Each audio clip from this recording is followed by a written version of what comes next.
আসসালামু শিং মাছ কি মাছ কত করে দাদা?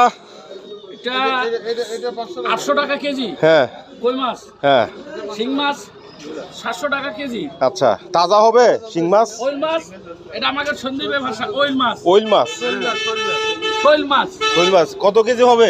এটা 600 টাকা কেজি। ও, আর এটা হস্ত আছে। এ কত করে ফ্রি? না ফ্রি না, এটা 1 কেজি নিলে এটা হাফ কেজি ফ্রি। বাহ, মাছটা কুটে দিবেন সাথে? দিবে, অসুবিধা নেই, এখানে আমার সেই ব্যবস্থা আচ্ছা আছে। আচ্ছা, বাসা কি অনলাইনে পার্সেল হবে? পার্সেল হবে, হ্যাঁ ঠিক আছে। Free delivery. কই মাছটি তো তাজা। দেখেন ওরে আল্লাহ, এক খাইলে রক্ত হবে, একটা খাইলে হাফ কেজি রক্ত হবে। তাহলে আরে তাজা মাছ রে। কতক্ষণ টাটকা থাকবে? এটা সারা আর 2 দিন রাখলে এরকম থাকবে। কই মাছ দেখি একটা মাছ ধরুন তো কাকা, আলগি দেন তো দেখি মাছটা। ও রে, এই লাভ দিছে রে।